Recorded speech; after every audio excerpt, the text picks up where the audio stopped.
Our next guest took issue with a couple of things during President Biden's State of the Union address. So you're kidding. Let's bring in Frank Luntz, pollster and political strategist. I guess they got me all produced here, Frank, so let me read this. Frank, let's start with Medicare. Some of my Republican friends want to take the economy hostage. I get it, unless I agree to their economic plans. All of you at home should know what those plans are.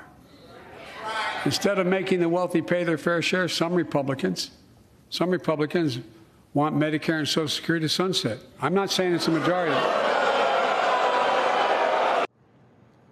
When I think you know Speaker McCarthy. When I was talking to you, everyone I talked to yesterday down in D.C., Frank, I used the alternative facts or alternate facts comment, because if you're in the hinterlands and you're watching and you watch what President Biden says, and then you watch what Governor Sarah Huckabee Sanders says, it's like they are different. They're living in alternative realities, and I got that a lot yesterday. So I mean, that's just, you've been doing this a long time. Politicians are going to spin, but it seems like we're even further apart from deciding what's actually factual. Well, look, the first responsibility of the president is to tell the truth. Is to look the American people straight in the eye and tell them the way things actually are. And that's a lie. And I don't like doing this because I don't want to add to the division. I don't want to add to the acrimony. But we have an expectation, and it's a legitimate one, for the president to tell us the truth, and we deserve the truth. Both the Speaker of the House, the Republican leader of the Senate, were declarative over the last 48 hours in saying Social Security, and I quote, is off the table. He knows that. It didn't matter to him. And this is why I do believe that he's actually going to declare his candidacy, because only a presidential candidate would say something like that, knowing that all the evidence, all the facts are exactly the opposite. So I'm there in the chamber last night. I'm up in the gallery. I'm listening to this. And people around me were shocked because they know the truth. Look, we're going to have an argument over debt. We're going to have an argument over the debt ceiling, over those votes, over cutting wasteful Washington spending. But in the end, you have to look into the camera and say what is factually accurate. And the idea that Republicans are going to sunset, not just trim or reform or strengthen, but sunset Social Security is crap. And I would use a stronger word, but I don't want to get kicked off your network. Well, I mean,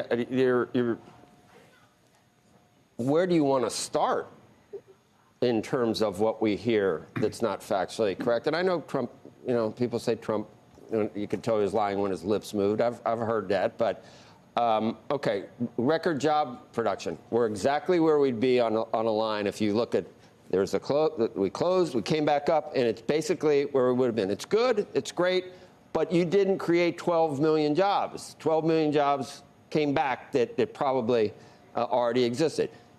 We cut the deficit. Yeah, you cut the deficit, but it's still large, and it didn't need to be that large if you hadn't spent so much money. It's just less than what we spent during the pandemic. The border's secure. The border is not secure. How many more of these things can you, I mean, it's incessant spin, Frank. So, I mean, take your pick of where you're going to point to falsehoods or at least distortions. But the issue now is that people make financial decisions based on what the president says, just as they make financial decisions based on what CNBC says. So we actually have a responsibility when lives are on the line, jobs, corporate planning, to be accurate about this. So how can the American people trust the numbers and trust what happens with the debt ceiling when the president is prepared to literally make things up? But I don't want to run out of time because I was in the chamber. I did listen to what was happening by the members. I don't know if you got a segment to show. Yeah, it says, Frank, you didn't. This is another one that they're intro. I'm going to intro a soundbite here. Frank, you didn't like some of the behavior in the chamber last night. Well, I'm glad to see you. No, I tell you, I enjoy conversion. You know, it means if Congress doesn't keep the programs the way they are, they'd go away. Other Republicans say, I'm not saying it's a majority of you. I don't even think it's even a significant, but it's being proposed by individuals. I'm not politely not naming them, but it's being proposed by some of you. Look, folks, I don't want to single anyone out, but in the end, this looked like a high school assembly. Or parliament. This looks like parliament, but that is not our system of government. That at certain times, such as the State of the Union, let me finish. Let me finish. Ahead. It is wrong for elected officials to act that way. That we give the president his or her moment to communicate what they believe is the State of the Union, and then you get a chance, as Sarah Huckabee Sanders did, to respond to it.